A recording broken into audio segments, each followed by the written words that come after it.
Hey everyone, it's your buddy back again with another exciting fanfic. What if Naruto was adopted by Tsunade after Kushina abandoned him? Part 2. If you enjoy this story, make sure to hit that like button and subscribe to the channel for more fanfics like this. Now, let's dive right into the fanfic. The Hokage is the leader of the village hidden in the leaves. He is the strongest ninja of the village and is the one who looks after everyone. The village is a tree and the people are its leaves, where the Hokage is the stem that holds it in firmly when the winds blow harsh. He is the shadow that looks upon the village and keeps it safe, which is why he is called the Fire Shadow. She said, and he nodded as she continued, and her mind went down to memory lane as she remembered her granduncle standing on the Hokage monument with her in his arms with her grandfather besides him as she quoted his words. Where the tree leaves dance, one shall find flames. The fire's shadow will illuminate the village. And once again tree leaves shall bud anew. It doesn't matter what you do if you live and die as you like, however, no matter what road you end up taking, remember to protect the people that are precious to you. That is what it means to be Hokage. She quoted, and Naruto turned around in her arms with a determined look in his eyes that made her capture his gaze. Then I'll become Hokage too, just like Tsunade, and one day I'll surpass them all, even Tsunade. To be Hokage, that's my dream. He said in a determined voice with brilliantly determined shining eyes that took her breath away as she saw an image of her brother, Dan, and finally, Hashirama and Tobirama with smiles in their hands on his shoulders and Minato's hand on his head standing behind him with smiles, and her eyes watered at his words. Her eyes streamed with tears as she brought him in a tight embrace, not wanting to let go. Naruto hugged her tightly and was worried if he had said something wrong. Oh my god, he too has that accursed dream. I can't lose him, not him too, he is the only one left for me. He is my lifeline, what should I do? She thought as she felt a hand on her shoulder and saw Hiruzen standing there with a grandfatherly smile on his face and gave her a nod of confidence, and she wiped her tears away and smiled as she gazed at the worried eyes of her son. Hiruzen had heard everything she said and couldn't be prouder of her words. She was nurturing him well, and he too had inherited the will of fire of his ancestors. This was the perfect advice on a birthday, he mused, and was proud to have raised such a brilliant student. Just one more time, I'll believe in him and help him forge his path to wherever he wants to. I promised myself I'd help him in whatever he wanted to do, and if he wants to follow this dream, then I'll help him achieve it. This time I'll watch him go through it. She thought as she removed the necklace from her neck and put over his as Naruto looked at it curiously and wondered why she had given her pretty necklace to him. She saw his curious eyes and smiled. That Naruto-chan is my grandfather and the first Hokage's necklace. Only those that will actually become Hokage wear it. It is a Senju family heirloom and my most precious possession besides you. This is a promise that I'll help you achieve whatever you want to. She said, and kissed his forehead and gave him a warm smile and hugged him tightly. She broke off the hug and Naruto gazed at the old man behind her curiously and tilted his head to the side in confusion. He was in his usual robes without the Hokage attire. Who are you? He asked, and he smiled at him warmly. I'm Hiruzen Sarutobi Naruto-kun. I am the Sandaime Hokage of the Hidden Leaf Village and your mother sensei. He said as Naruto's eyes widened and he looked at him startled. You're the Hokage? He asked and got a nod in return. And you taught Ka-chan too? He asked, getting another nod and a smile. Wow, you must be strong. He said, and Hiruzen smiled proudly and nodded again. Tsunade watched the back and forth conversation with amusement. But Ka-chan is stronger, and besides you're pretty old. He said, and Hiruzen face faulted and Tsunade laughed as she coddled up her son. Oh Naruto-chan, you're too cute, hee, she said, laughing as Hiruzen fixed his clothes and looked embarrassed. Just you wait, old man, I'll take that position of Hokage from you and kick you out of your office. Just you see. He said, making Tsunade and Hiruzen laugh, and Naruto pouted and puffed his cheeks, making him look adorable as Tsunade brought him into an embrace and he snuggled in her arms, making Hiruzen smile warmly. I have no doubt, my boy. He said, and Naruto smiled at the old man and thought he was a good man even if he was pretty old now. Alright Naru-chan, now run off to your Nei-chan and let your Ka-chan catch up with her sensei, alright? She said softly, and he shook his head and crossed his arms, making her smile. She kissed his cheek and he let his arms drop but still shook his head. She kissed him on the other cheek and he pouted. You're mean, Ka-chan, you always do that, he said, and she giggled as he ran off into the house, and Hiruzen took a seat beside her and dipped his feet in the slowly flowing water of the stream. It's a surprise to see you here, sensei. Shouldn't you be in the village? She asked, and he smiled. No, Jiraiya took care of the work for me today, letting me come and visit you. After all, I do have to spoil my grandson. I had to bribe him with my crystal ball, letting him peek for 10 minutes. He said, and she smiled as both sat in comfortable silence. I'm surprised you let him pursue that dream. I thought you hated the position of Hokage. He said, and she nodded. I still do, she said, and he looked at her with a raised eyebrow. But if he wants to pursue that dream, then I'll help him get there. I promised myself I'll let him do whatever he wanted, and this is the first time he has ever set a goal for himself, and I didn't have the heart to refuse him after seeing his eyes. He is the only one that I can't refuse anything to. I'll believe in him and give him whatever he wants, she said, and he smiled and nodded as he gazed at the river. I'm proud of you, Tsunade. Of all the 3 of my students, you are the one that has made me the proudest, he said, and she looked at him surprised, and he put a hand on her head and smiled. She felt pride in her heart as she felt like she was back in her genin days when she wanted to hear those words from his mouth. The will of fire burns brightly in that boy, and I know you will nurture him to become a fine man, he said, and she nodded. You must be happy, sensei. To become Hokage, he will have to become a shinobi under your command, she said, and he nodded. Of course I am happy. I have great hopes for him, and I see that Jiraiya was right. He loves you dearly, he said, and she smiled and nodded. So not going to ask me to return to the village, sensei? She asked, and he shook his head, making her confused.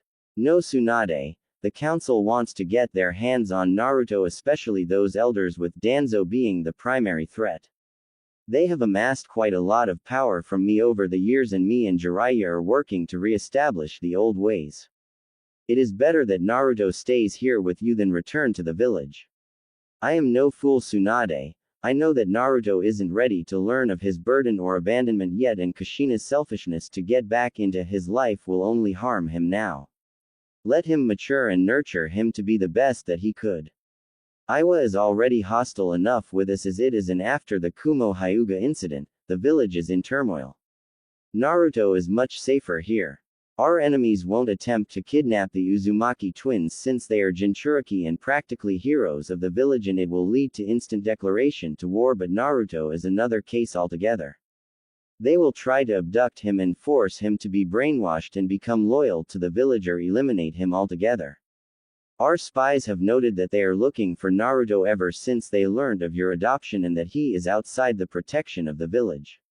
He is much safer here. Let the village get back up to strength and let me resolve these internal issues, then you can return and Naruto can lead a peaceful life and be strong enough to protect himself, he said, and she nodded, trusting the professor completely.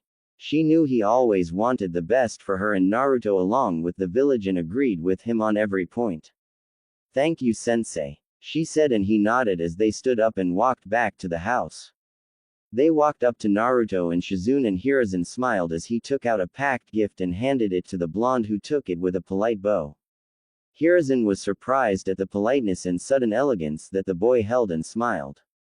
He saw him waiting for his permission, and he smiled and nodded as he opened it slowly and took out a packed set of custom-made shurikens and smiled happily and thanked him. Hiruzen just ruffled the boy's hair and smiled. Alright, now I have to get back to the village. I can't be gone too long or Jiraiya might make peeking legal in the village, he said, making them all besides Naruto chuckle, who was confused. Arigato, Gigi. He thanked him again with a bow, and Hiruzen smiled and nodded as he went out the compounds and towards the village. They celebrated his birthday like every year, and Tsunade gave him some scrolls on the basic fundamentals of shinobi and promised to start his training from the next day as his present, and they all celebrated until Naruto fell asleep from exhaustion. Meanwhile in Kanahagakure no Sato, Uzumaki clan compounds, Kushina was at the party as she half-heartedly entertained the guests and kept glancing at the entrance if maybe Tsunade would come, though she knew the chances were really slim if at all none. She watched as Jiraiya and Kakashi were there with the twins happily, and Jiraiya had told her that he had given the invitation but she had refused it completely. It made her quite furious that she couldn't even meet her own son but knew that it was her own fault. She saw Hiruzen come in and a smile graced her lips as she greeted the man. Both of them walked towards the twins and Hiruzen smiled a grandfatherly smile at the two of them.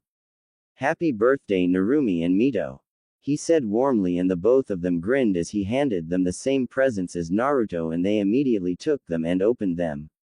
Both of them frowned a bit at seeing a shuriken set as they expected something cool from the Hokage and thanked him nonetheless and ran off to the other kids. He unconsciously noticed the difference between the sisters and their brother at the way they handled each other and saw that they were completely different from him. "Thank you Hiruzen for coming to the party," she said, and he nodded with a smile. "It was no problem at all. Kushina and most of the council members too invited me at the get-together here. And I wouldn't miss the chance of meeting my granddaughters now, would I? After all, I went to see Naruto too," he said, and Kushina looked at him with curious eyes. "Really? How is he? Is he happy?" she asked, and he nodded with a smile. "He's fine Kushina, and he is very happy. Tsunade loves him deeply, and the same goes for young Naruto. Tsunade today told him about his father when he asked her, and he decided on a new dream," he said, and she looked at him with curious eyes, making him smile. "Really? What is his dream?" she asked, and he smiled fondly, remembering the moment he saw earlier. After Tsunade told him about his father, he was so starstruck with the stories that he set a new goal for himself. Apparently he wishes to surpass all the Hokages, even his father, and wants to become Hokage. He said, and her heart ached. Her little boy shared her dream that she held in her heart and felt a pang of jealousy at hearing how happy he was with Tsunade. Hiruzen saw the flicker of emotions through her face and smiled sadly. "So then will she be coming back to the village for Naruto to join the academy then?" she asked, and he sighed and shook his head, making her more confused. "No, she will most probably return by the time of their graduation time, and I'll let him take the graduation exam then, seeing as he would be trained by her personally all these years," he said, and her eyes widened. She wasn't going to bring him to her all those years. She immediately turned furious as she glared at the man. "What? How could she keep him away from me all these years, and why are you showing her favoritism by letting Naruto take the exams at the time he pleases?" she asked, and he matched her glare with his own, making her flinch. "Kushina, I am not showing any favoritism. You can hold your daughters out too and can have them take the exams directly at any time they please. This has been a rule ever since the reign of the Nadaime, that students who have acquired the necessary skills can take the exams at any time they please so as to not hold back their developments. Kakashi and Itachi are two prime examples who graduated early with their skill. Please Kushina, don't take out your anger and frustrations on everyone and wait for the time to come. You do regret your mistakes, and that is what matters," he said calmly, and she nodded, smiling sadly, knowing he was right and she had to just wait for the right time to come. "I know Hiruzen, it's just I want to hold my baby boy in my arms. I haven't even seen him in the past 5 years and have no idea how he is or if he is even happy. I just have your and Jiraiya's and to some extent Kakashi's word on the matter, and I feel like I am missing him too much," she said, clenching her fists and biting her trembling lip as he put a hand on her shoulder and smiled. "I understand Kushina, and I'll get Jiraiya to get you some pictures of the boy and then you could see how happy he is. Tsunade even has some videos of him from his birthdays from the security cameras of her house that I could arrange for you. I'm sure Tsunade won't mind. And I assure you Kushina, he is one of the happiest kids I have seen, and Tsunade cares and loves him deeply," he said calmly, and she smiled a little and nodded as they went through the party, and the night ended in both the compounds on a happy note for the time being. It was early morning and Tsunade was sleeping peacefully as she felt a light tap on her cheek. She opened her eyes and saw her little sunshine wide awake and gazing at her curiously. He instantly buried his face in her neck and kissed her softly, making her smile as she wrapped her arms around him and rubbed his back. So Naru-chan is excited about his training now, isn't he? She asked softly, and he nodded in her neck, making her smile. She sat up and put him on her lap as she brushed his hair softly and he played with her blonde locks. So Ka-chan, what will you teach me today? He asked, and she smiled as she kept brushing his hair softly. Well, we are going to try and unlock your chakra, Naru-chan, she said, and he nodded, beaming happily. That's the thing that you use to do awesome jutsu with, isn't it, Ka-chan? He asked, and she giggled and nodded at the cheerful boy. Hi, but today I'll tell you what chakra is and how to unlock and use it a bit, she said, and he nodded as she picked him up and went towards the kitchen, and all of them had breakfast, and Tsunade took him to the clan grounds under a tree and made him sit down cross-legged and sat beside him. Shizune sat a bit far away watching Naruto take his first steps into the skill set of the shinobi arts. Alright, Naru-chan, now I'll explain you the detailed theory of chakra. Listen to everything carefully and ask me whatever you don't understand, alright? She asked, and he nodded, giving her his full attention. Chakra is the primary source of energy used by shinobi to enhance their skills. It consists of two halves, she said, opening two fingers, and he nodded. The first is spiritual energy that consists of yin chakra, which means the power of the mind and of one's essence. It is developed through amassing knowledge over the years and can be increased through studying, concentrating and meditating over the years, and builds up with experience. She said, and paused to see if he understood everything, and got a nod in return and continued, closing her second finger. The second is physical energy, or the yang chakra, that means the power of one's body and of the physical essence. It is developed through intense training of the body and can be increased with the increase in one's stamina and other physical traits. She said, letting him take it all in, and waited for a question but got just a nod, making her smile. When these two energies are molded together, the chakra is formed. They can be used separately too, but the skill and control required to use even one of them separately is beyond what most shinobi can use, she said, and he nodded, taking everything in. She told him to reiterate everything, and he worded everything word for word, surprising her, and then she got to the part of unlocking his chakra. Alright, now we will try and unlock your chakra, Naru-chan, she said, and he grinned foxily in excitement, making her smile. Alright, now relax your body and close your eyes. Keep your focus on yourself and nothing else, and try and find a warm pull near your tummy, alright? She said, and he nodded, doing as she said, and sat like that for half an hour meditating but didn't find it. He opened his eyes and looked down as Tsunade patted his head. It's alright, Naru-chan, rarely anyone gets their chakra unlocked on their first try. Try it again, alright? She said, and he nodded, and she sat back as Shizune sat beside her. She knew it would take him some time, maybe a week or so, before he unlocked it. So Tsunade-sama, how is he doing? Asked Shizune, and she smiled. He is doing great. He remembered the basics of chakra word for word after I explained it only once. He'll unlock it soon enough. The boy's smart, just like his mother, she said proudly, and Shizune smiled and nodded as they sat for an hour and were surprised to see a little boy stay so focused for such a long time. Naruto's breathing became light as his mind went blank, and he started searching for the pull in the dark recesses of his mind, and suddenly saw a blue light and instantly made a pull on it. Tsunade and Shizune were smiling and making small talk as suddenly a burst of purple chakra came out from Naruto's body, making their hair stand on their necks. The ground around Naruto cracked and the chakra swirled wildly around him as both women's eyes widened at the density and amount of chakra the boy held and how it flowed, just wild and completely untamed. Naruto kept it up for 10 seconds after the chakra dissipated and he opened his eyes. He felt so powerful during the last moments and knew he had done it. He could feel the presences of his mother and sister and pinpoint where they were exactly. He guessed it came with the chakra and thought it was cool. He grinned at the stunned expressions of his mother and sister and tried to stand up and walk to his mother. He stood up with shaky legs and took a couple of steps as his legs wobbled and his vision blurred a bit as he started falling face first, and Tsunade caught him in her arms before he fell and picked him up as he wrapped his arms around her neck and buried his face in her neck and chuckled tiredly. "I did it, Ka-chan," he whispered in a tired voice, and she smiled and brushed his hair softly. "Yes, you did, my little angel. I'm proud of you," she whimpered, rubbing his back gently as he snuggled in her arms. "I feel so sleepy, Ka-chan," he said softly, and she hugged him closer and kissed his head softly. "You did great, Naru-chan, I'm proud of you.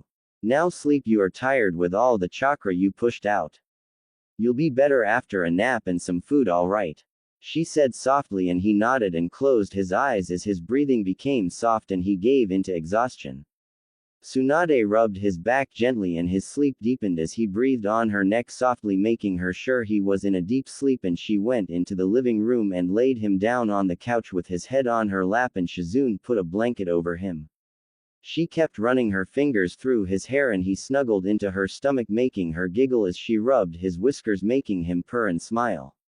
She was broken out of her musings as Shizune spoke up. "He unlocked it on his first day, Tsunade-sama," she said in a calm voice, and Tsunade smiled and nodded, smiling at the sleeping face of her son. "Yes, he did. He is showing signs of his skill already. It took me a week before I unlocked it," she said, and Shizune nodded. It took her 10 days herself, but to do it on his first was something else. "And did you feel the density of his chakra? I haven't felt such potent chakra ever before." He cracked the ground and the color of his chakra was purple instead of the usual light blue that we see, she said, and Tsunade nodded, remembering the power that he unleashed, almost taking her breath away. "I haven't felt such a potent chakra in years," she said as her mind went back some years, and Shizune looked at her curiously, waiting for her to explain further. "The last time I felt such a potent chakra was when I used to train with my grandfather and granduncle. They both had the most potent chakra I've ever felt, but today, Naru-chan's was almost as dense as my grandfather's, and he hasn't even had any control over it yet," she said fondly, and Shizune's eyes widened as she understood what she meant. "You don't mean," she said in disbelief, and Tsunade nodded. "He has strong Senju genes in him. My clan was known for its potent chakra that gave us one skill that was stronger than all the others, and if mastered it became unstoppable when coupled with the various other skills we had, which was why we are known as the clan of 1,000 skills. I don't know what he has awakened in him, but he will be something else, all right. My chakra was potent enough in the use of medical chakra that gave me advanced healing skills. Maybe I can pass on all of my knowledge to him. He really is my son," she said fondly, and Shizune sat there stunned. "But how is that possible, Tsunade-sama? He is an Uzumaki," she said, and Tsunade cut her off. "Yes, and Uzumakis are cousins of Senju that used their skills only in Fuinjutsu and Kenjutsu mainly, not using their dense chakras for specialization in other fields, and it lay dormant in them. Maybe Naru-chan's activated the dormant potency with my feeding him all these years. That's the only possible explanation," she said, and Shizune nodded, not finding words, and the points she made was the only possible explanation in her opinion. "So what do you think he will awaken then?" asked Shizune, and Tsunade smiled as she cradled her son in her lap. "I don't know, but whatever he will, it will be strong, seeing the density of chakra he has," she said, and Shizune nodded, smiling as she saw the love in Tsunade's eyes as she cradled Naruto and left to prepare some lunch. Naruto woke up 3 hours later and snuggled into the stomach of Tsunade and gave a slight yawn, making her giggle. He gazed up as Tsunade placed a kiss on his forehead, making him smile as he rubbed his eyes and still felt tired. "Ka-chan, why do I feel so tired?" he asked, and she smiled at his innocent question. "Well, Naru-chan, that was the first time you unleashed your chakra, and being the reckless little angel you went overboard and pushed out a lot of it," she said softly, and he grinned foxily, making her smile at the boy. "So how did it feel to use your chakra for the first time?" she asked, and he smiled as he laid on her lap and she brushed her fingers through his hair. "It felt amazing, Ka-chan. I felt so powerful like never before." Like I could do anything and I could even sense where you and Nei-chan were even with my eyes closed clearly. He said, and Tsunade's eyes widened. What did you say, Naru-chan? You could sense where me and Shizune were. Can you tell me what you felt? She asked curiously, and he thought for a moment and nodded. Hi, I could sense where you and Nei-chan were exactly. It was almost like some small beacons with different lights. Yours was brighter and bigger than Nei-chan's and both had different colors, but I could only sense it when I had my chakra activated. I couldn't right now. He said, and Tsunade smiled ear to ear and hugged him tightly. Oh, my little Naru-chan is a sensor. She squealed, hugging him tightly, and he snuggled into her embrace and kissed her neck softly. Ka-chan, what's a sensor? He asked innocently after a moment, and she smiled. A sensor is an ability that few people possess by birth. It is a very useful ability since a sensor could sense the presence of other shinobi even if they are hiding. Experienced and high-level ninja create their own sensory techniques through various means, but they still aren't anywhere near as powerful as a natural sensory ability. She explained, and he nodded. Wow, is it really that great? He asked, and she nodded with a smile. Sensors are rare and very useful in the shinobi world and are really difficult to get an unexpected ambush since the sensor will already sense their presence when they are only trying to get close. It is a really rare and powerful ability, and we'll develop it and train you in it properly, alright? She asked, and he nodded happily with a smile at having such a cool ability. She picked up the miso soup and rice on the tray that was beside her and put it on her side as Naruto tried holding the chopsticks, but his hands were shaking heavily and he dropped them. Tsunade smiled and grabbed his hands and stopped him from trying it as he looked at her confused. I'll feed you, Naru-chan. Your body is still adjusting to the newly unlocked chakra. So you try and do as little as possible until tomorrow, alright? She asked, and he nodded as she fed her little boy, and as he finished he yawned cutely, and Tsunade picked him up and walked into her room as she tucked him in and kissed his forehead and moved out as she started studying the scroll for Minato's taijutsu style. She had been studying it for a year now to help Naruto learn that style. She had to admit it was a fearsome style when mastered. She had studied it in detail to help him work out whatever she could help him in and knew that she had to lay a good foundation for her boy to build on. Shizune saw her studying and smiled as she saw the determination on her face to teach Naruto. Ever since Naruto had come into her life, she hadn't even thought about gambling and drinking, and it made her feel pride for her master. So Tsunade-sama, what are you going to teach him tomorrow? She asked, and Tsunade smiled as she put the scroll down. Well, I'll be starting him up in Minato's taijutsu style and let him get used to it. Then I guess some simple chakra control exercises and his usual calligraphy lessons along with the start of the basics of fuinjutsu should suffice for now. This won't put too much pressure on him and will help him grow as well. So I guess from morning till noon we'll go through taijutsu, then a couple of hours for chakra control and the basics of chakra theory, and after lunch a couple of hours for fuinjutsu. That was the basic schedule one have in my mind, and then from evening till dinnertime he could play and relax a little. She said, and Shizune nodded. That was a pretty nice schedule in her opinion and would help him grow immensely with one-on-one training with a Sanin, she mused. They sat making small talk before Tsunade decided to call it a night and went to bed with her little blonde sunshine as he cuddled up against his mother. Next morning, Tsunade woke up to the rays of the sunshine falling on her face as she gazed at the little boy cuddled up beside her and smiled. She brought him close to her and he snuggled up against her as she laid a kiss on his head and he snuggled in further, making her giggle. She started laying kisses all over him and he giggled and tried to get her off. Ka-chan, stop it, you're tickling me. He said in between chuckles, and she smiled as he yawned and hugged her close and closed his eyes. Come on, time to get up, Naru-chan. She said softly, brushing his hair, and he whined and kept a hold on her. 5 more minutes. He said with a yawn, and she giggled and held him close to her, letting him have his rest. He woke up after 10 minutes and was gazing at her with curious eyes as she smiled at the boy. So what are going to do today, Ka-chan? He asked, and she smiled, already expecting the question. Today we are going to start you on some new things, but I'll tell you once we start it. she said, and he pouted. He gazed at her with innocent wide eyes and looked at her pleadingly.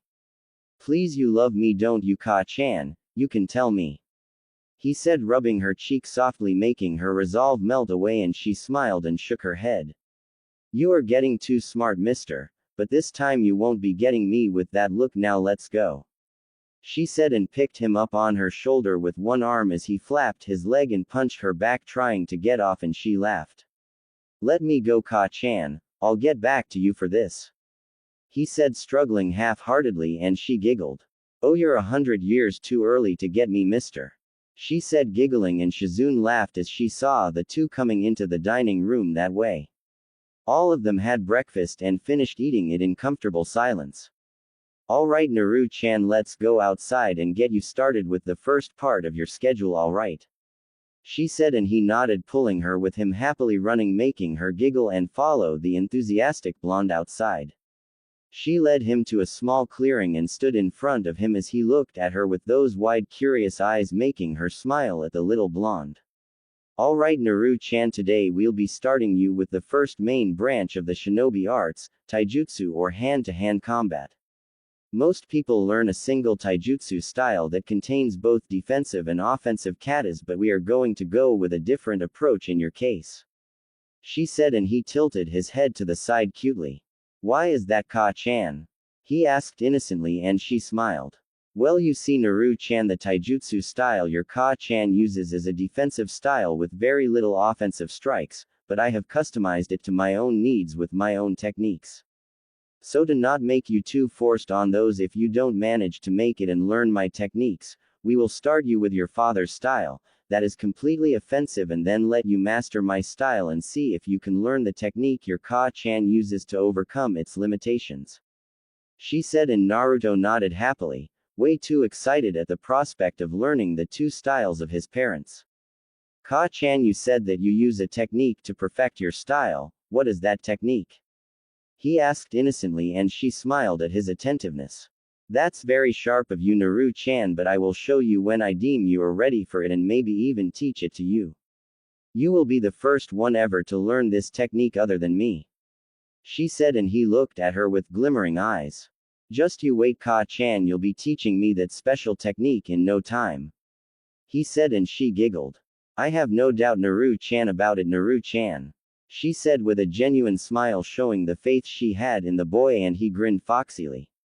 All right, Naru-chan, here is the scroll for the taijutsu style. Now we will go through the first two katas for today. That should give you enough to cover the basics of the style for today. I'll help you fix your mistakes and make corrections to your stances, so now go on. She said, and he nodded, unrolling the scroll and tried to copy the katas in the scroll, making many mistakes that Tsunade was constantly pointing out and fixing for him. At noon, Naruto was huffing and puffing from the strain the katas were putting on him as he plopped down, and his muscles ached from the newfound exhaustion that they had. He had to admit his Tsunade must have been a speed freak to go through and master the katas of such a style. Tsunade smiled as she saw the plopped-down blonde bundle in front of her.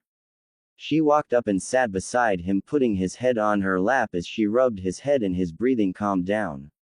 And here I thought you were going to master it all in one day. She said playfully, and he glared at her tiredly. Hey, it's not my fault that Tsunade was a speed freak. Just you see, I'll master it. He said heatedly, and she giggled and kissed his forehead gently, giving him a heart-warming smile. I have no doubt that you'll surpass me and your father one day. I believe in you completely. She said warmly, and his eyes widened as he looked at her with watering eyes. Really? He whispered, and she nodded with a smile as he threw himself in her arms, making her giggle and cried. There, Naru-chan, strong boys don't cry. She whispered, rubbing his back, and he sniffed as he kissed her neck softly. I love you, Ka-chan. He said, making her heart warm, and a wide smile spread on her face. I know, my little sunshine, and I love you the most. She said softly, and he smiled. No, I love you the moistest. He said, and she giggled. The mostest, Naru-chan? She asked in a giggle. Hi. He said, making her chuckle. All right then, I love you the mostest too. You're too cute, my little angel. She said with a giggle as he snuggled in her arms. I'm not cute, I'm dangerous. he said, puffing his cheeks, and she laughed as she got a mischievous tint in her eyes. Dangerous, huh? She asked slyly, and he gulped as she took a position like a pouncing tiger and pounced on him. Ruar, she said as she started tickling him, and he laughed, trying to get her away but to no avail. Ka-chan, stop. It tickles all right, I'm cute, please stop, he pleaded in giggles as she stopped and picked him up in her arms as he snuggled in her embrace. Shizune watched it all from afar and was smiling at the two playing blondes. Alright Naru-chan, now we are going to learn how to control your chakra. You remember how you pulled it out yesterday, right? She asked, and he nodded. Hi, but it makes me feel fuzzy, he said, and she giggled, making him pout. Naru-chan, you unlocked your chakra yesterday but don't know how to control it. You pulled almost all of it out yesterday at once and released it into the air, which made you feel fuzzy. She teased, and he puffed his cheeks. Hey, that's not funny, he said, and she laughed as he huffed and sat down, turning his head the other way and crossed his arms. She got behind him and put him on her lap as she put her head on his shoulder and saw his eyes were closed and was angry. Alright, I'm sorry Naru-chan, you can forgive your Ka-chan, can't you? She asked gently, and he snorted and looked away. She got an idea as she sniffed and put her face in her hands, faking crying. As soon as heard it and saw her, his face saddened and he hugged her. I'm sorry, don't cry, he whispered, kissing her cheek as his own eyes watered, and he sniffed and she smiled and grinned mischievously and his eyes widened at being outdone. See, you are 100 years too early to outdo me, mister, she said, and he huffed but didn't say anything, instead blushing in embarrassment, making her giggle. Alright, so let's move on. Now to learn how to control your chakra. The first chakra control exercise, and the simplest of them all, is the leaf balancing exercise. Like yesterday, find a warm pull in your tummy and try and concentrate on putting it to the leaf you will put on your forehead, and try and stick it there with chakra, she said, handing him a leaf, and he nodded, putting it on his forehead and closed his eyes in concentration. He found the warm pull from the previous day and did as she told him, concentrating it on his forehead as he pushed the chakra on his forehead and suddenly felt his forehead get wet. He opened his eyes and saw that the leaf was dripping wet and sticking to his forehead as he gazed above to see if it was raining, but the sky was pretty clear and was confused at the wet leaf in his hands. Ka-chan, I think it's going to rain, let's go inside and practice, he said innocently, not understanding what he had done just now, and turned to Tsunade, whose eyes were as wide as saucers and had an expression of disbelief. He grew nervous and looked around, getting uncomfortable at her stare. Ka-chan, did I do something wrong? He asked timidly, and she broke out of her stupor as she saw Naruto getting nervous and fiddling with his shirt with his bottom lip trembling, thinking he had disappointed her by not meeting her expectations. I'm sorry, I tried, but I'll do it, don't worry, sniff, I'm sorry, he said, wiping his eyes off the unshed tears, and stood up to get a leaf as she scooped the boy up in her arms. As soon as she saw his hurt and pained expression and his cute sniffs, her heart tore away at his innocent voice and eyes as she held him close to her, softly rubbing his back. Naru-chan, you did really good. I was so surprised at how good you did that I was shocked, and I'm so proud of you, she said softly as he sniffed in her neck and she felt her neck getting wet. Really, I did good. You're not upset or disappointed? He asked shyly with a sniff, and she cupped his face in her hands and kissed his tears away softly, giving him a gentle smile. My little Naru-chan can never disappoint because you never cease to amaze me, she said softly, and he smiled, kissing her neck and snuggled in her arms, and she held her little boy in her arms happily. Yes, you did really good. Now let's go and start your calligraphy practice, alright, she said, and he tilted his head to the side cutely. But what about chakra control, Ka-chan? He asked, and she smiled, ruffling his hair, making him giggle. We'll get to that tomorrow. There is something I will have to change for it to be more effective for you, and then we'll start. So go and get started to your calligraphy arts, and I'll join you in a moment, alright? She asked softly, and he smiled and nodded as he ran off, and she walked into the house and took a glass of water and drank it halfway in a gulp and sat down on the dining table, staring at the water intently. Shizune came in and saw her master sitting there staring at the glass of water, lost in thought, and sat in front of her. Tsunade-sama, what's the matter? she asked, and Tsunade looked up surprised that she had spaced out and smiled fondly. Looks like Naru-chan really is my son, she said in a far-off voice, making Shizune confused as Tonton too looked at her confused and oinked in confusion. What do you mean, Tsunade-sama? Of course I know he is your son, she asked, and Tsunade shook her head with a face-splitting smile, making her all the more curious. No, I mean he is closely related to the Senju blood somehow and has awakened the dormant Senju special ability today that I told you about. I have figured out what he has awakened and I couldn't be prouder, she said, and now Shizune was dying of curiosity and the suspense that had built up. What has he awakened? What is his dormant ability? Tell me, Tsunade-sama, she asked pleadingly, and Tsunade's smile didn't falter as she giggled at her tone and the reaction she knew would come. Our little bundle of sunshine is more closely related to my grand uncle than we could ever imagine. He has inherited the special skill of one of the two most powerful Senjus in history, she said, and Shizune's eyes widened and her jaw dropped to the ground. Why you don't mean?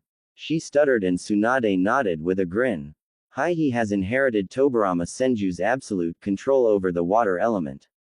The same thing that my grand uncle once told me had happened in his childhood to show his strong affinity to the water element happened today, she said, and Shizune's eyes were glued to her as she watched her with an amused smirk and how she hung onto her every word. The leaf exercise never worked for my grand uncle, she said, making her confused. Why is that, Tsunade-sama? She asked, and Tsunade smiled as she remembered her grand uncle and the times she had spent with him. Because Shizune, his affinity to water was so high that as soon as he concentrated his potent chakra to the leaf, instead of floating on his forehead it would become dripping wet. And the exact same thing happened today with Naru-chan, she said, and her eyes widened as she came to realization. That's great, Tsunade-sama, he'll be really strong one day, she said happily, and Tsunade nodded but had a worried face, making her confused as suddenly she stared at Shizune intently, making her nervous. Shizune, we will keep this to ourselves, don't even tell Jiraiya about this for the time being. I don't want him treating Naru-chan differently or forcing him to master his ability and pressuring him too much, and the less people know, the better it is, as it would create a huge target on him, since many have tried to gain such mastery over their element but have failed since it can only be inherited genetically. My feeding my little boy and his distant relation to the Senju clan has made it good and given him an ace in the hole against any dangers, she said, and Shizune nodded, agreeing completely with her. So how will this change his training, Tsunade-sama? She asked, and Tsunade thought for a few moments and answered. Well, not much for now, but we'll have to change the leaf exercise somehow to suit him better, and I'll start going through my grand uncle's scrolls that he left in the Senju archives for anyone in our clan who may have inherited this ability in the future. We will have to get his control up to par. He will have an easier time at elemental manipulation of water than anyone else, but he still will need the control over his chakra to use it effectively, plus his affinity will aid him better in medical ninjutsu, and I'll get his chakra control on par with me one day, she said, determined fully, and Shizune nodded happily, offering her help in any way she could. She really wanted to pass on her skills to her son, she mused happily, and wished that her little brother would learn all her skills and carry on her legacy with him. Shizune went through the dishes in the sink, washing and wiping them up before placing them neatly on the shelves. She hummed happily, enjoying the calm and quiet house while going through her chores. She loved how the past years had been so stagnant and stable in their lives ever since her master had adopted Naruto into her life. Now no longer did she gamble or drink her sorrows and fortunes away. Instead, her whole attention was on raising and training her baby boy so that he was able to protect himself as soon as possible when she wasn't there to shield him from the dangers lurking outside the safe walls within their estates. Naru-chan. She heard Tsunade's voice ringing through the house. Her gaze turned back when sounds of footsteps became louder and louder before Tsunade appeared through the entrance with a small frown marring her face. Shizune, she mumbled, half questioning and half stating the fact as if she wasn't too keen on finding her here. What's the matter, Lady Tsunade? She asked, clearly seeing the worry and concern etched all over her face. Tsunade's worried hazelnut eyes focused on her female apprentice with a stern look, startling her a bit at the guarded gaze she held. Where's Naruto Shizune? For the life of me, I couldn't find my boy anywhere, she spoke in irritation and a little annoyance, making the raven-haired girl giggle. She could see the woman had just woken up from a nap, seeing her flowing and disheveled blonde hair along with her puffy eyes, and she was no doubt annoyed at not finding her son in her arms when she woke up. Naruto went out into the forests an hour ago, my lady. He looked quite reserved and thoughtful, as if he was trying to find something important. She trailed off when Tsunade pinched her eyebrows in realization of where he had gone off to. Probably went to search for the herbs I was teaching him about before I fell for a nap. That boy is just too curious for his own good sometimes, she mumbled, no doubt not in a good mood at not being able to find her joyful blonde to cuddle with. Shizune giggled and shook her head when Tsunade plopped down on the dining table with her forehead resting on the hard wood, letting out a tired sigh. Naruto always seemed to do this over the past few weeks, ever since Tsunade had started to teach him about some basic herbs. As soon as she finished her lesson, the boy would be off into the widespread clearing of the estate to find one, no matter if it could be found in these regions or not. And it annoyed Tsunade to no end when, after arguing with him to keep him with herself in her arms, he would run off saying her would find it. And almost every time he would return with the herb that even the best medic nins would be hard-pressed to find in these regions. The boy had luck made of gold and was a walking rabbit's foot in her mother's eyes, who had even suggested getting him a job at the casinos as a luck expert. He'll be back, my lady. Why don't you have some coffee till then? Shizune handed her the cup, which the blonde woman took tiredly. Shizune couldn't help but giggle. Take away Naruto from her and it would be as if she had been drained completely off her energy. It was the same way the other way around, except Naruto would become restless and worried that his mother wasn't with him before he was off expanding his senses and finding his mother. The two were almost inseparable from each other, and Shizune loved the special bond the two shared with each other. Not that Shizune wasn't jealous. She too wanted the blonde to adore her as much, but knew she was just being silly knowing how much the boy loved her too. Even if she knew his heart belonged with his mother completely. Ka-chan. A soft voice rang in the kitchen, making Tsunade perk up in an instant and whip her head around.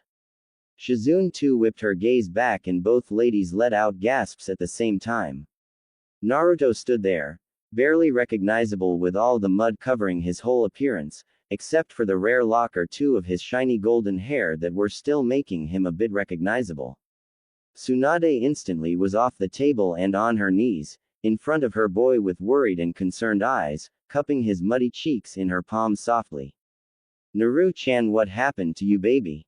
She asked and was checking him all over to see if her was hurt or anything. But she was surprised when the boy pulled out his hands from behind his back to show them the flower he had extracted from the ground carefully, so as to not hurt his roots in allowing it to be potted in a pot again. See, I found the violet calendula you told me about in the morning, isn't it pretty? He asked, making both ladies have their eyes widen in shock. It was an extremely rare herb used to heal poisons from the most venomous of spiders found in the eastern regions of the Land of Fire, and was expensive as hell at that. Though when her honey brown eyes looked at those innocently curious baby blue eyes along with his muddy smile, she couldn't help but giggle in her hand. Shizune too was stifling her giggles in her sleeve, making him quite confused, which he showed by tilting his head cutely to the side. Did I find the wrong one? He asked in a small voice, making their laughs cease only to see his nervous eyes staring down at the floor. Both realized he was thinking they were laughing at him to make fun of his failure and smiled at the innocent boy lovingly. Tsunade caught his chin in her fingers and started wiping his face to bring out the fair skin and whiskers that were hiding underneath all the mud before planting a soft kiss on them, making him smile. You never cease to surprise me, Naru-chan. You found the right one yet again. I swear you'll take my title of the Queen of Elixirs pretty soon and become a Prince of Elixirs yourself, she said bashfully, making the blonde smile a joyful smile and his eyes sparkled in excitement. Really? He asked happily, and she nodded with a smile, working on cleaning off his face with her kimono sleeves. Her expensive kimono lay ruined, but she couldn't care less about the article of clothing. His smiles and ticklish giggles were all worth it in her eyes. "Now you have to take a bath to clean up," was all she could say before the boy slipped out of her fingers expertly, and her eyes widened when he ran out with a joyful laugh. Shizune giggled, already knowing what would happen now, for it had become quite a common occurrence in the estate. "Naruto, no, don't you dare!" Tsunade shouted and gave chase to the boy as their laughs and shouts rang in the halls. Shizune wiped her hands clean off the towel and ran out behind her blonde master to witness the moments she loved so much. Her hands now slipped a camera on her way out unknown to the two of them. She wasn't letting this moment go like this without capturing it for life. "Naruto!" Tsunade exclaimed, her arms outstretched to catch the boy who ducked under her grasp at the last point with a laugh, and she growled. "Ha ha ha, you won't catch me, Ka-chan." He shouted proudly, making her smile knowingly how she always let him do what he wanted, even if she could have caught the boy in a moment had she wanted to. But his happiness was precious to her, and she was saving his innocence with her shadow completely hidden from the world outside.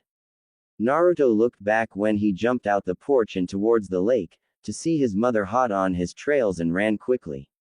He bit his thumb and smeared the little drop of blood on his palm, making her eyes widen, and now she was going to catch him quickly.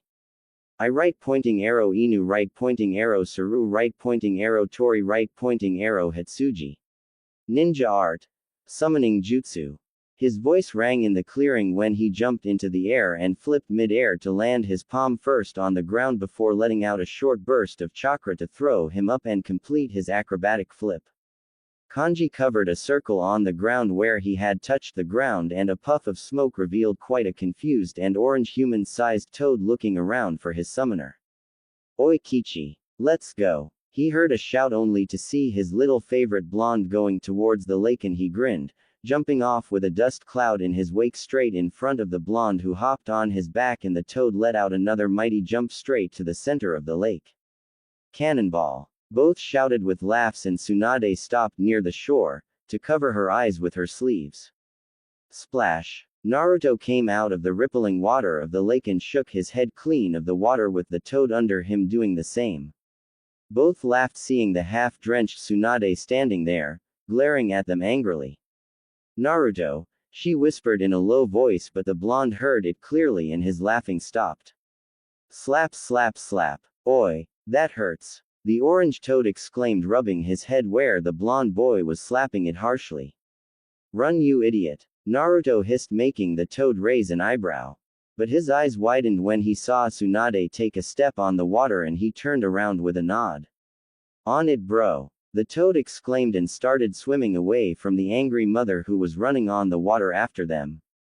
But it was all for naught when Gamakichi crashed into something as soon as he turned around, and both shrunk comically to see Tsunade standing there intimidatingly with her hands on her hips.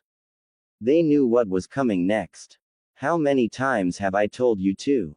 No cannonballs, they can hurt you. The next time I see that pervert who made you sign the contract and teach you summoning so soon without my permission, I swear he'll beg for death when I'm done with him." She scolded the two who looked down on the water surface to not aggravate her anymore. Naruto knew his mother only got angry when he tried to do something that would hurt himself, and he stretched out his arms to his mother, who was standing in front of him. Her eyes softened and she caught his armpits in her palms and scooped the boy, who hid his face in her neck and planted a soft kiss on her cheek, making all her anger wash away. "I'm sorry." She heard his small whisper, and Tsunade let out a smile and ran her finger through his now completely clean and silky hair. She knew he always manipulated her like that with his adorable cuteness, but she couldn't help but fall for it every time.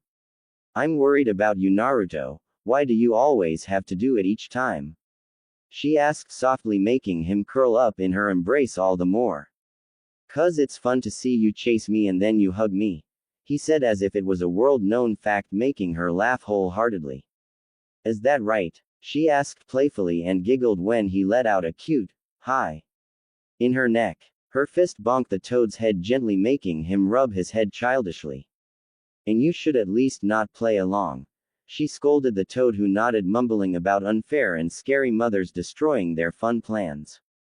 What did you say? She asked with narrowed eyes and growled when the toad dispelled itself with a laugh.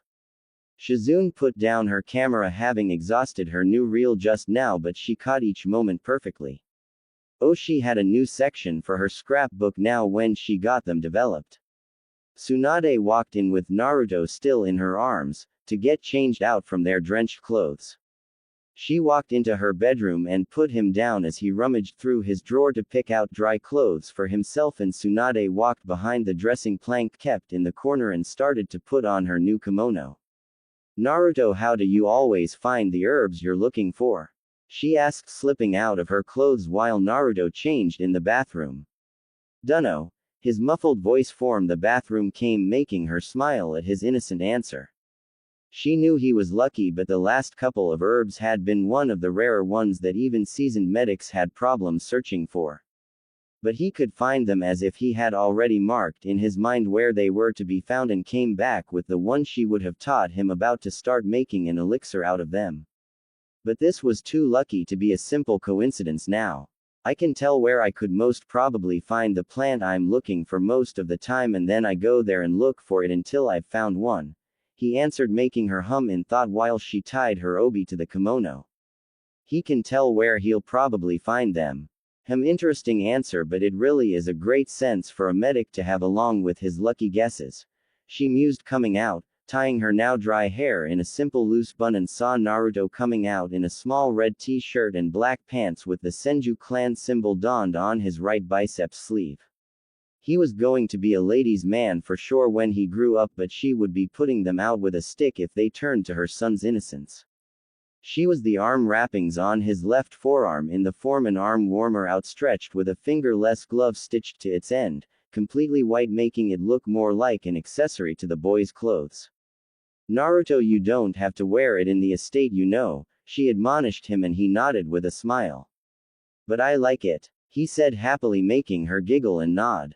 She rose an eyebrow when Shizune knocked and came in their room with the plant from earlier now resting in a pot safely. Lady Tsunade, I potted this plant, should I keep it with the other? She asked, and Tsunade nodded with a smile.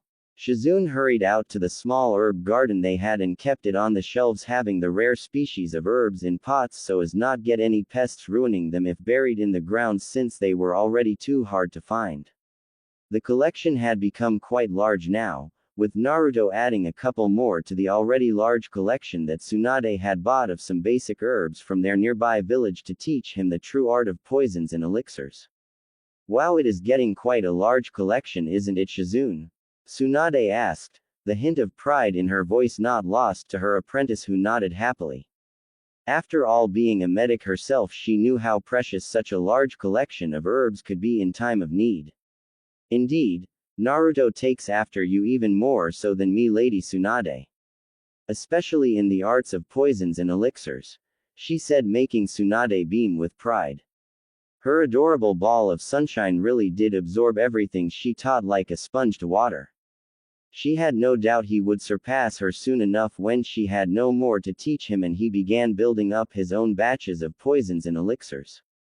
That he does, she said, and Shizune smiled, hearing the pure adoration in her voice. Ka-chan, should I take this? A happy voice came from their side to see Naruto holding up a scissor and a petal of another flower in his hand.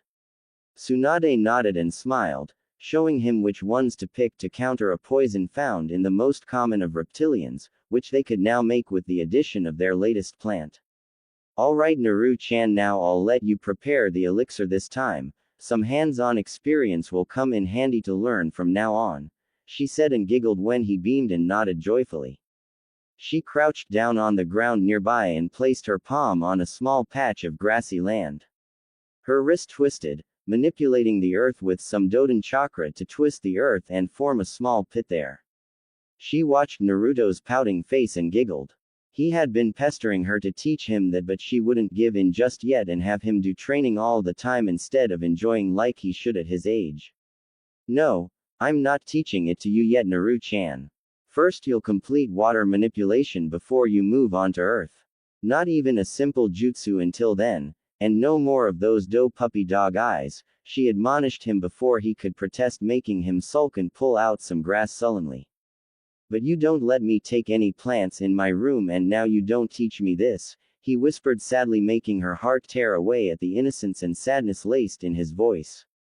She knew he was sad when she had stopped him from taking any plants in his room like he wanted to in the past few weeks. The boy loved them like his own pets, but she couldn't have him turn the house into a forest, which could have been harmful, mind you, with all the various oxidants the plants released at night, which she was sure he would turn the house into with all the plants he was always scouring out that he loved. Her heart tore away seeing his shimmering eyes, and she had half a mind to let him grow a damn tree in her bedroom rather than see him cry like that. Naru-chan, she called out, making him look at her with a soft sniffle that made him look all the more adorable in her eyes. I'll teach you how to heal cuts and scrapes with the basic stages of my mystical palm jutsu if you listen to me, alright? She asked and giggled when he blurred into her chest and squeezed her for dear life. You're the best, Ka-chan, he exclaimed happily, and she let out a small laugh, kissing his head gently, and smiled when he turned back to his lesson. She watched him put all the petal and roots in the pit as she told him to, in the concrete hard pit. She snapped her fingers under the petals of the violet calendula to spark them alight gently with the precision only an experienced medic like her could have. She put out the small fire in her fingers as soon as they turned to pick ash before she ruined the process and precious herb as well. Her eyes turned up to her baby boy to instruct him on the next step when she saw his shimmering wide doe-looking puppy dog eyes looking at her pleadingly with a small sniffle. She slapped her hand on her forehead and sighed tiredly. There was only one thing that the boy found more interesting than the little Doden manipulation she did for the pit. And that was the little Kaden manipulation exercise she used for her elixirs. But she couldn't have him light the house on fire if she started teaching him that, knowing how he would practice it even in his room until he had mastered it. But she had to give him something, else he would be saddened even more with all the chakra control exercises she had been putting him through the past year. Alright Naru-chan, if you complete the water walking exercise in this week, I'll let you have a small sweetened ninjutsu along with my mystical palm jutsu's first stage, deal? She asked and laughed when the boy brightened up and his tears lay forgotten. The boy was too curious for her own good, was what she told herself like always. She watched how her son manipulated the water around his hands straight out of the vapors in the air and turned them into a small glob of water hovering above his palms. She watched on mystified as he played with it as if it was a toy, not knowing he was manipulating the element to a degree most would give their arms for, as if it was a plaything to him. Is this enough, Ka-chan? He asked, breaking her out of her thoughts, and she nodded. Most medics taught to make elixirs in sterilized porcelain bowls, but she was teaching him this way so he could be ready to make anything anywhere if the situation called for it and not be bounded by the lack of equipment found in hospitals like some of the lesser accomplished but respected and non-field medics out there.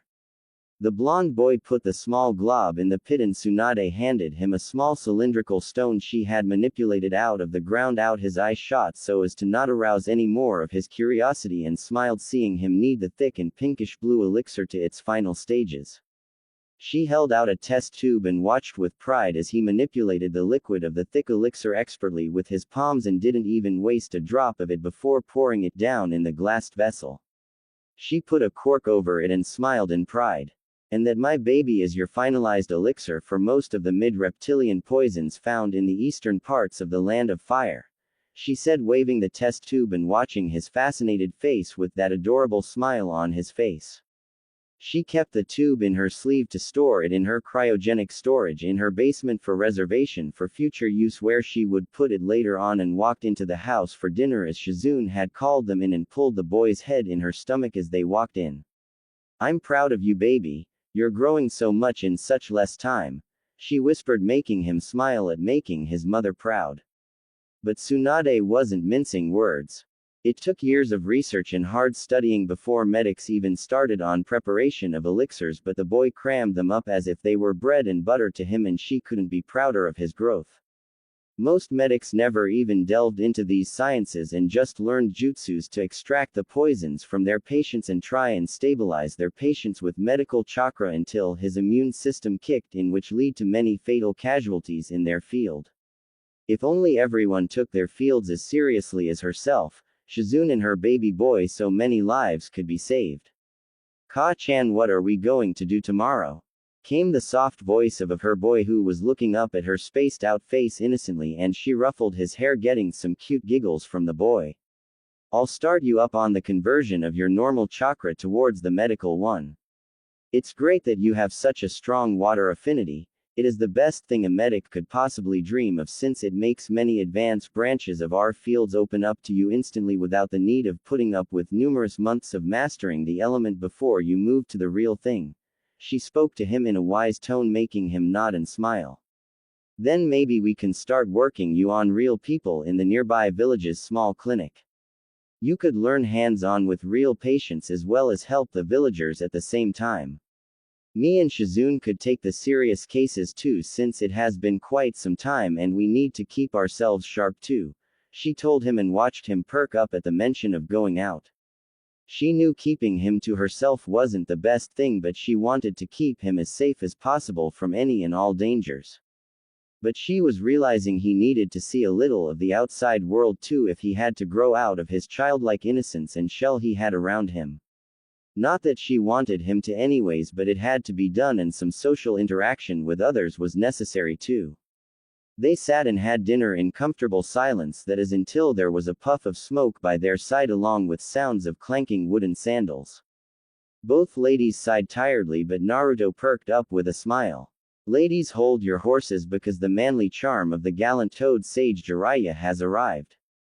Came the boastful exclamation of the toad sage, who waved his hair proudly and did a kabuki pose.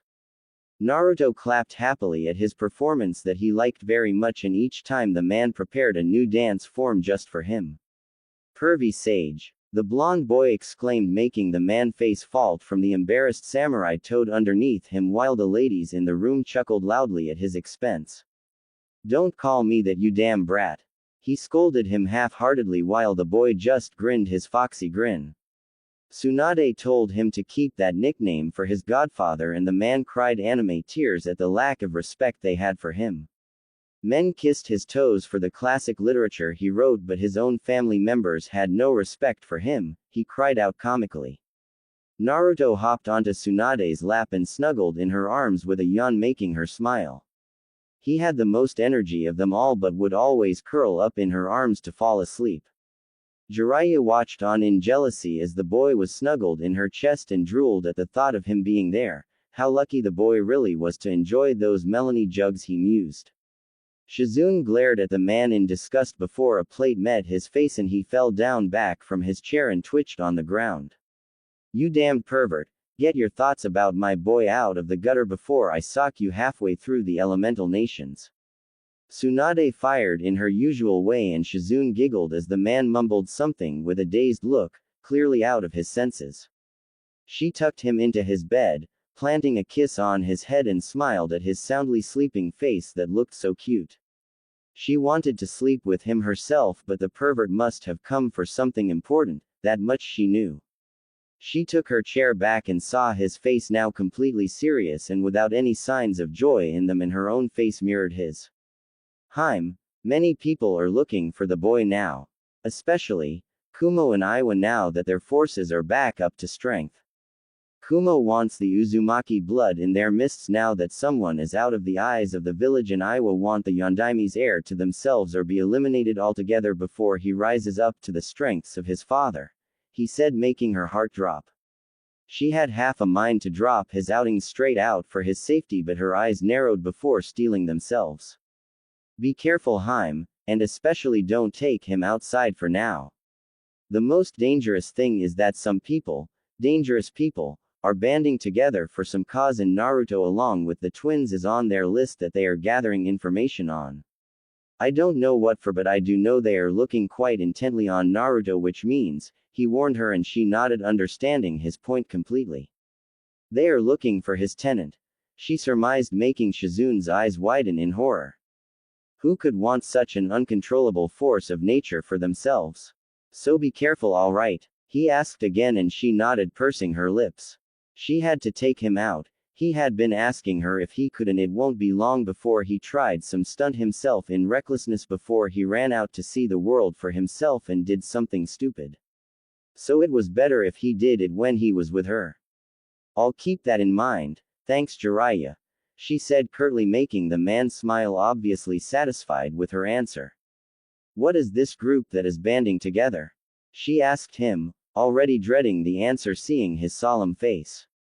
I haven't been able to scour much since they keep quite close tabs and are a relatively small group of a handful of people, but the group consists of all criminals at least S rank, he answered her, making her eyes widen in horror.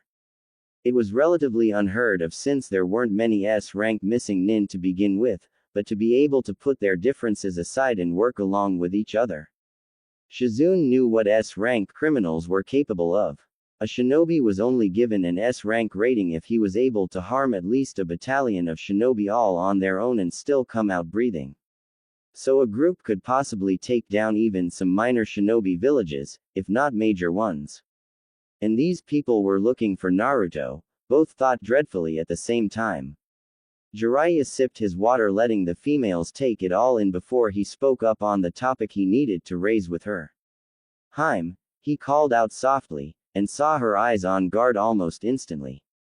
It hurt him to see it, but he knew she was the one who possibly knew him the best after all these years. Tsunade knew whenever he called her he would demand something she would obviously refuse. And this most probably involved her baby boy if she knew him like she did. We have to up Naruto's training, Heim. Medic training is fine and all, but he must be trained in. He trailed off when she stood up abruptly and turned around. He is fine as he is. This matter is finished. You may take the guest room if you wish to stay the night. She was cut off when Jiraiya stood up too, a stern expression on his face that showed he wasn't backing down no matter what. Tsunade, he said with such seriousness it made Shizune shiver, seeing the tension in the room rise when the two Sannin flared up their tempers at the same time and glared at each other dangerously. There are people, dangerous people after him. Healing won't stop them no matter how great a medic he is. He needs combat. He was cut off when her glare intensified. If healing won't, then my fists will. She snarled back and he glared right back heatedly. And how long will you protect him and keep him under your arms, coddling him like a baby? He hissed angrily at her stubborn disposition. As long as I breath, that long. She hissed right back, both of their palms now on the tables, and Shizune gulped and sweated when they unknowingly raised their killing intents and flared their chakras. Tsunade, think about what you're saying. He needs the training and combat experience to protect himself and become a fine leaf shinobi in the future. He is my godson. That was the wrong thing to say, since as soon as he said leaf shinobi and godson her temper flared to insurmountable levels. And he is my son. She shouted back at him with humongous amounts of killing intent, making even him flinch as she raised her fist and tore apart the dining table in half cleanly with her super strength punch.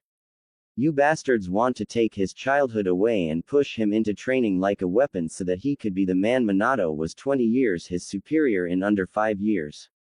He will do as he wants, and as I want, she said firmly, making him scowl. Even Kushina agreed to double up their training, he said, and she was barely holding back, punching him through straight into the Hokage's office now. She can do whatever the hell she wants. He is my son and I will do what is. Their banter stopped when they heard a small sob, and even Shizune, who had jumped back after the breaking of the table, looked to the doorway to see a quivering Naruto with his knees to his chest crying his heart out. Both adults realized their chakra levels and killing intent and instantly suppressed them. Naruto had woken up after the blasting voice of a table and went to look for his mother when he had seen the two, and suddenly visions of his death were flashing in his eyes. He hadn't felt so scared in his life. Tsunade picked the boy up on her lap and cooed him, rocking him and whispering sweet nothings into his ear for her lack of control on her temper. The pure killing intent of a Sannin would scare any child, no matter who he was. I'm sorry. I'm so sorry, she whispered, kissing his face with little butterfly kisses to calm the hysterically crying boy down. Jiraiya himself felt ashamed to let loose his killing intent so easily and scaring his own godson at that. Tsunade, he tried to apologize when he saw her shimmering eyes with unshed tears and the pure fury behind them. Leave. She whispered coldly, making words dry down in his throat. The toad sage said nothing and walked out, disappearing in a smokeless shunshin. Tsunade hugged the boy who had fallen unconscious from the pure fear he must have felt and rubbed his head softly. No matter what he said, she knew he was right. But his way of just training him into the ground wasn't what she was going to do, though she did know what the boy needed now and how it had been brought closer for what she wanted to train him in the future. There was no training that could prepare him to take on S-rank criminals without years of training and pure field combat experience, but she could give him a small ace in the hole that would keep her fears for his safety at bay for now. Our favorite blonde hero sat on the cold tiled floor of the basements in the house that were only used for storage purposes by the current small residents of the house. But today it had a different purpose to fulfill for the family. A much more important one. Ka-chan, ha ha ha, it tickles. Naruto said in giggles, feeling his mother's hands working their way all over his body. Tsunade dipped her index and middle finger in ink, before going back to her half-boy and started scribbling strange kanji all over his body. Her face showed one of immense concentration as she began the scribbling the seal on someone's body for the second time in her life. The first time had been for Shizune, but the girl was never able to truly embrace the thing it was meant for. Tsunade walked up front and scribbled her way up his shoulders and onto his cheeks before finally scribbling a small rhombus over his forehead as the final connecting point of the slick pattern of kanji all over the boy. Alright Naru-chan, I'm done, now stay absolutely still, okay? She asked and got a nervous nod from the boy who still had no idea what she was doing to him, but he trusted her with his life. She ruffled his hair playfully to ease up his nerves and got a slight giggle out of him. This won't even feel like anything and will be over before you know it. Just that you'll feel weak and most probably feel sleepy after I'm done, so nothing to worry about, Kay. She asked him in her gentle motherly voice and instantly got a happy nod from the blonde. Alright, let's go. She whispered to herself, and clapped her palms together. Naruto watched on in amazement when she started going through hand seals, slowly and carefully. He knew how fast she could do them, he couldn't even see her hands in a blur the last time she showed him her full speed, but she wanted to do it right and make sure it was done absolutely perfectly in the end. Naruto sat there for 10 minutes, watching her go through hundreds of hand seals, her eyebrows furrowed in concentration with her reserves draining considerably by the moment. A bead of sweat rolled down her forehead before she stopped on her 176th hand seal. Her hazelnut eyes snapped open and her palm glowed a bright purple with the kanji for Hawaiian now emblazoned over it. She placed it on the center of the boy's forehead, straight over the diamond-shaped mark, and Naruto felt something funny all over his body. It was like a surge of chakra before it started going all through his body into the small mark on his forehead. His eyes widened when all the kanji except the diamond mark disappeared and he felt his chakra reserves getting drained like water getting sapped into a dry sponge. Ka-chan, my chakra, so sleepy, he trailed off sleepily, before his eyes rolled back and he started falling forward, face first to the ground. Tsunade caught him in her arms and scooped the boy up in a warm embrace. Her eyes still concentrated on the mark that was glowing brightly on his forehead. She felt nervous since it shouldn't have taken that long to stabilize when it suddenly glowed brilliantly and vanished from his skin altogether, making her sigh in relief. Perfect. Thanked Kami, she whispered to herself and brushed his golden locks, kissing his head to take him up to his room. He would probably be out like a light till at least tomorrow morning from severe chakra exhaustion before she would start to fill up his reserves slowly with her own and feed him something to recover quickly. She walked past the living room coming across Shizune, who rose an eyebrow seeing the sleeping boy in her arms. It was still early morning, so it was quite surprising that the usually energetic and giggling blonde was still sleeping.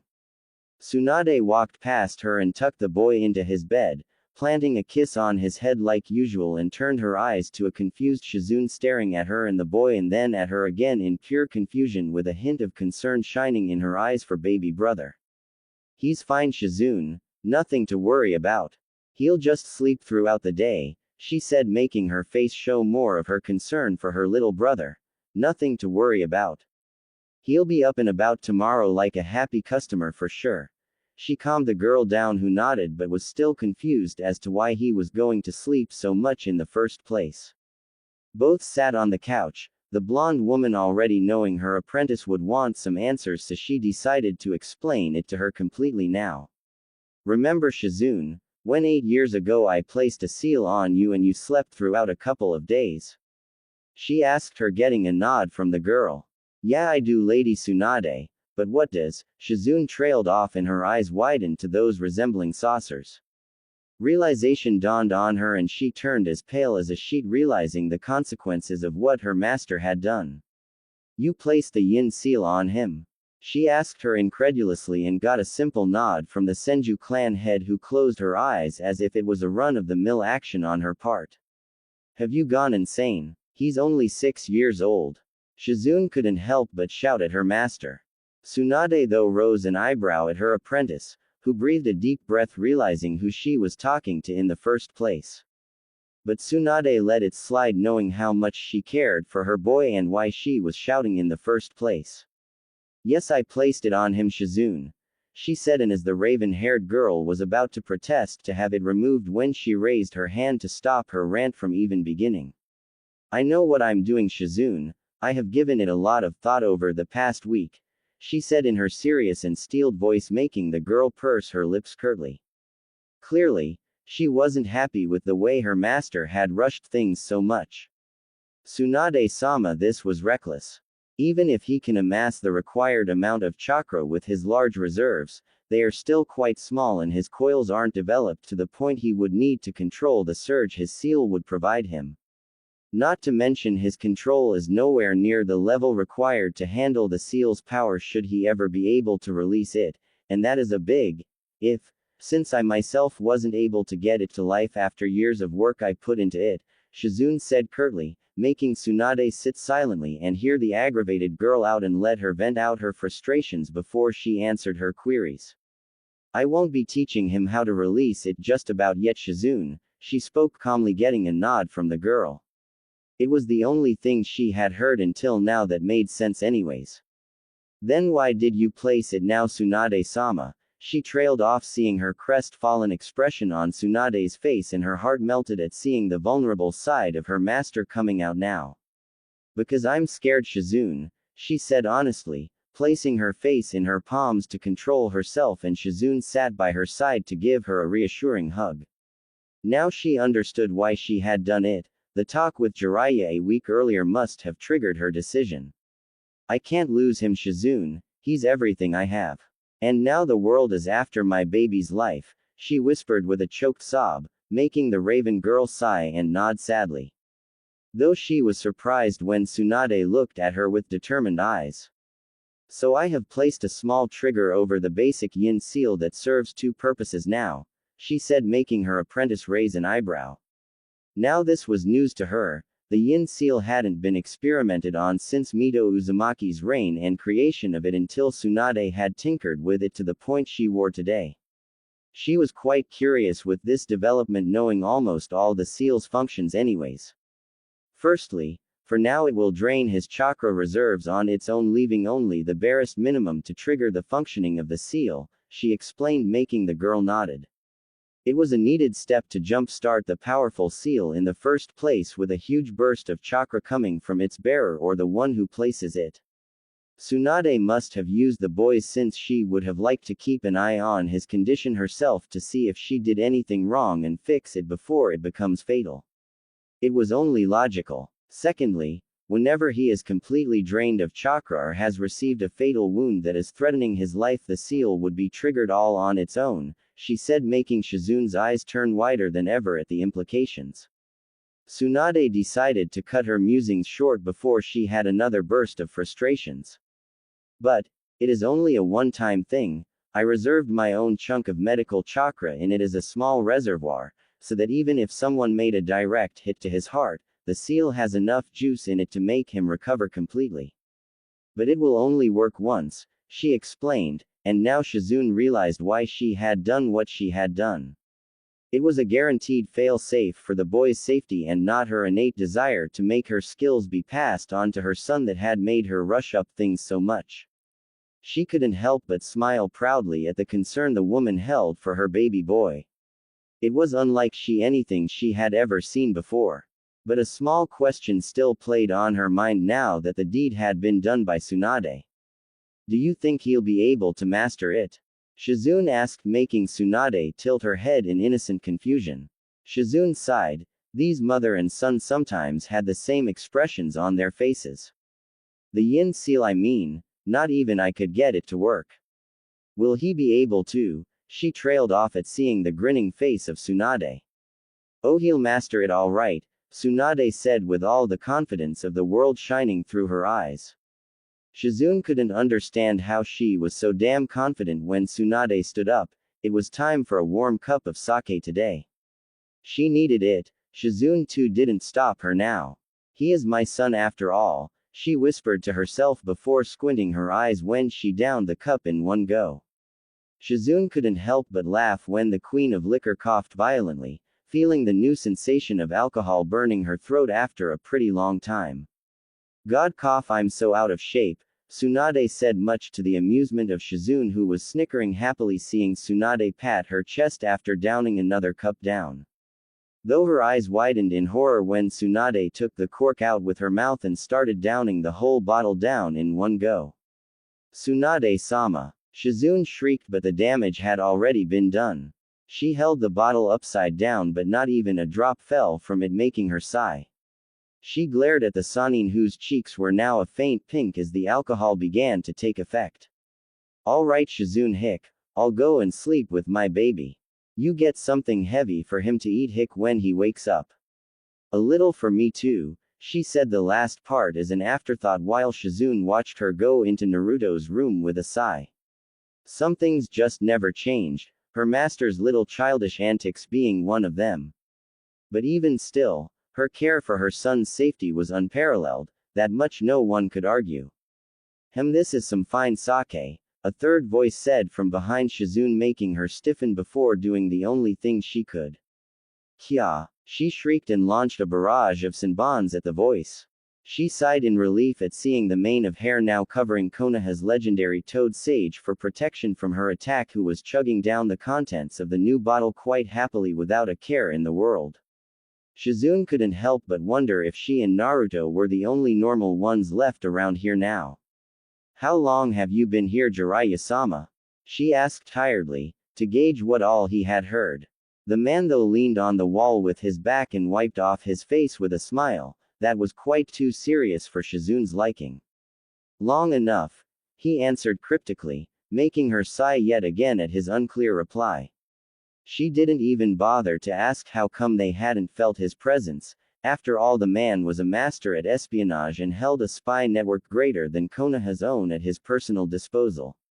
Jiraiya was happy that Tsunade was taking his words and warnings to heart and not lacking in the boy's safety. But it still wasn't enough in his eyes, he had to do something. What are you thinking, Jiraiya-sama? He heard Shizune's voice and broke off from his thoughts with a warm smile, shaking his head. Shizune couldn't help but be nervous. The man was rarely serious, if ever, and it was scaring her, to be honest. Oh, nothing for a fine beauty like you to worry about, Shizune, he said with a lecherous grin, making the girl face palm and leave while shaking her head, muttering something akin to, hopeless perverts. Oi, he yelped indignantly hearing her remarks, but she had already left, making him sweat drop. He chugged down another gulp of sake and racked his brain to do something to make the boy have an ace up his sleeve, while keeping his mother seemingly oblivious to all his efforts. A moment later he let out a mischievous giggle before disappearing in a smokeless shunshin. Tsunade was going to flip when she heard about his own hands-on with the boy, but it would be worth it in the end. Next morning, Tsunade's head pierced with head-splitting headache and she cursed herself for going all out with her bottle of sake like the old days. But she needed to let all her fears to rest and have a little sleep with her baby after a week worth of restless nights. She held a half-ram hand seal, her medical chakra coursing throughout her body.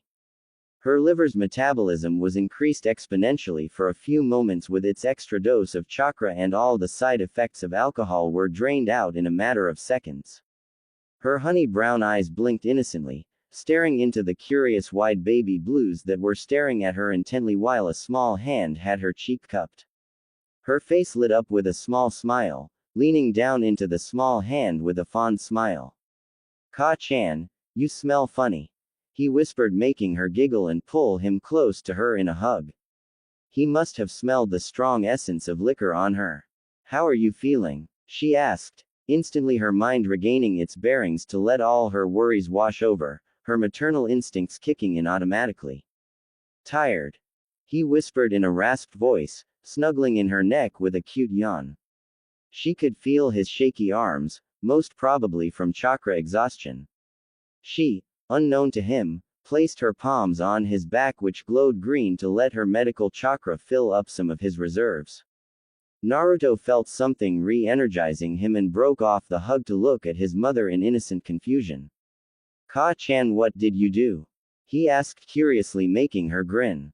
She flicked his nose playfully, getting a cute giggle out of the blonde. "That was one of Ka-chan's magical hugs, you like it?" she asked playfully, getting a small squeak of "hi" from him.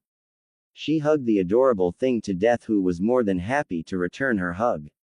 Both their noses twitched in unison and they grinned at each other with a knowing grin. Shizune had prepared on of Naruto's special fried rice with tempura fried chicken and a mayonnaise topping for him, which, as weird as it sounded, had become one of Tsunade's favorite too. She walked in with Naruto scooped up over her shoulder playfully, both seeing the knowing smile on Shizune's smile, making them smile sheepishly while both their stomachs rumbled in unison, making the girl laugh at their embarrassed faces. The plates were wiped clean after their share of fourth helpings when the glass door leading to their open field slid itself open, making them all look towards it quickly. "Yo!" A lazy eye smile along with a trademark lazy wave was pointed to them, making the two women quite surprised at seeing the legendary copy ninja strolling in like it was a park for him. "Kakashi ni-chan." Naruto beamed and barreled into the man's stomach, who chuckled and patted his head a couple of times while the boy clutched his beloved elder brother for life. "Kakashi, it's a surprise to see you here."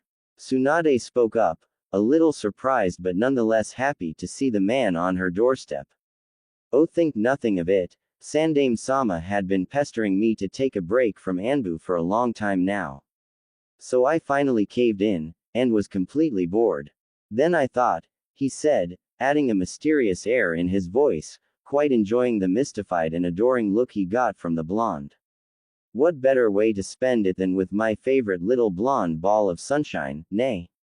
he asked, giving the boy one of his traditional eye smiles when the two bumped fists. Tsunade just couldn't help but smile. The boy looked up to the silver-haired man as his elder brother and a seemingly life-sized role model, straight after his father and herself. Even more so that his favorite pervy sage, the man was too cool in the blonde's eyes. "Did you get me something?" the boy asked, instantly making the man look sheepish and shake his head. "Sorry Naruto, I forgot in a hurry," he trailed off, seeing the crestfallen expression on the blonde's face. "Oh come on, who am I kidding, of course I did," he said, pulling out a dog pattern wrapped package from his pocket, making the blonde beam happily. He unwrapped it and watched the thing in his hands with wide eyes and an incredibly surprised look. Tsunade was getting curious as to what had gotten her baby so shocked, and hoped for his life it wasn't one of his books. Though when Naruto turned around to show her the gift, her eyes widened before her palm met her face in a slap. Shizune laughed, holding her sides when Tsunade let out a groan at the two identical-looking, face mask-wearing males standing in front of them. "Isn't it awesome, Ka-chan?" chirped up the blonde, making her smile. He could get so happy at the smallest of things, but it made her cherish his innocent happiness all the more. Yes, it is Naru-chan, but you won't be wearing it in my home when you're with me, she said firmly, laying out the ground rules quickly, and his shoulders slumped in defeat. Ah, please, he pleaded, making her eyes soften and shake her head. Not this time, he won't get her this time with those doe eyes. No, young man, I won't have you hiding your face when you're with me in the house, she said and sighed, seeing his puppy dog eyes now shimmering, making her walls of emotions crumble down quickly. But you can wear it when outside, she said, making the boy perk up and nod happily. He could live with that. Ni-chan, will you teach me something? He asked quickly, making the Junin nod instantly. He had no qualms with that, plus it served as a little time off from his stressful life back in the village. Kakashi, just something simple, all right. Tsunade spoke up in a stern tone, making him nod obediently as if he was a child and she was the teacher. The last time Tsunade had given free rein to her pervert of a teammate, her boy had been filling up the house with little toads, all the while giggling and running away from her. Needless to say, she was going to be a little cautious this time. Of course, Tsunade-sama, nothing much. Just a couple of little harmless chakra control exercises, he said, making the woman nod. Chakra control exercises were quite simple and harmless, she could live with that. Plus, the boy enjoyed his time with the Lone Eyes ninja quite a lot, so she had seemingly no qualms with it. Alright, Naru-chan, go and have fun with Kakashi, was all she could say before the blonde boy in question had pulled the boy out by his hand. Naru-chan, be back by evening, she called out, getting a hi in return. She slumped in defeat when he out of her sight and disappeared into the trees. So much for spending some quality downtime with her son, she sulked childishly. Oh, come now, Tsunade-sama, let's talk some more. We rarely do that these days, Shizune consoled the sulking mother, who smiled in agreement, and both got into their girly mode to chat their hearts out about seemingly nothing in particular. In the forests, Kakashi stopped the boy, currently looking too high on sugar, halfway, and dusted himself off the twigs that had been stuck to him while he was being dragged like a dead sag through trees. Alright, Ni-chan, what will you teach me? The happy blonde chirped up. Kakashi I smiled and ruffled his hair playfully. I already told you, kiddo, only chakra control today. I still wish to live lest die by your mother's hands, he trailed off, seeing the boy's pleading eyes. Oh, come on, I already completed water walking 2 days back. At least teach me a simple jutsu, he pleaded childishly, making the man sigh. Naruto, the number of techniques don't make a shinobi, it's how you use them in the heat of the moment that determines how great a shinobi you can be, he said sagely, making the boy pout cutely. Says the man who knows more than 1,000 techniques, he said pointedly, making the lone-eyed Anbu sweat drop at his reasoning. It had its merit of reason in this discussion, as much as he wanted to deny it. But he knew of a way to goad the boy on, and do the thing that he had come to do in the first place. Trust me, Naruto, you'll love the results you'll get when you're done with my exercises, he trailed off, seeing the suspicious look from the blonde. As much as he didn't want to do it, the bribe his employer had given him was way too much to pass on, even with the looming threat of a deadly Tsunade chasing him for his life like a Shinigami out for a soul. Your father created it, was all he could say before Naruto's eyes were 2 inches away from him with a determined look in them. Teach me, he whispered with a steel-like voice Kakashi had never heard before from the boy. He could see how much the boy adored his father, and it made him remember the great man his sensei really was. Alright, but only on 2 conditions, he said, picking up 2 fingers with a serious look in his eye. First, you are not to tell your mother about this until it is fully completed, and I have told you can do so, he said, making Naruto turn hesitant at first. But it was something his father created, he couldn't pass it up, so he nodded, promising himself to apologize and make up to his mother for it. Second, you are never to teach this to anyone until you really know the potential it holds. And always use its power to protect yourself from danger or your precious people. Deal? He asked, putting his hand out for a shake that Naruto took with a grin and nodded, agreeing with his conditions instantly. Naruto was quite confused when Kakashi took out a water-filled jiggling balloon from his hip pouch with a serious eye. Alright Naruto, for the first step all you have to is pop this balloon. Pop. Splash. Kakashi stared at his wet hand and then at the blonde who was holding a small twig that he had used to poke the balloon quite blankly. There. Done. He said happily, making the Junin sweat drop at his innocent reasoning. He sighed, wiping his hands off, and took out another one from his pouch. As I was saying, all you have to do is pop this balloon. He caught the offending twig before he could pop it and continued on. With your chakra. He completed his sentence calmly, and sighed, seeing the boy nod in realization while he handed him the balloon and took another one in his hands for demonstration. Naruto watched on with a calculative gaze, as the balloon convulsed in on itself wildly, seemingly disforming from many ends before the rubber finally caved into the extreme pressure. So what do you think? Kakashi asked for his word before going on to explain its intricacies himself. Not like a child like him could figure it out. You rotate the chakra from your palm in opposite directions from multiple directions, increasing the swirls to make the pressure in the water increase until it becomes too much for the rubber to handle and it finally, well, pops. He finished his statement cutely, making the Junin's eye turn as wide as a saucer and looking at the blonde as if he were an alien. A 6, almost 7 in a week, boy had explained the first step of the seemingly most powerful jutsu in his father, the Yondaime Hokage's arsenal, as if he was on a field trip. How? He asked stupidly, making the boy shrug carelessly, making him sweat drop. He was reminding him quite a lot about him now that he thought about it, not the genius part but the lazy and careless one, mind you. It's quite simple. Ka-chan always says try and look for details in even the smallest of things.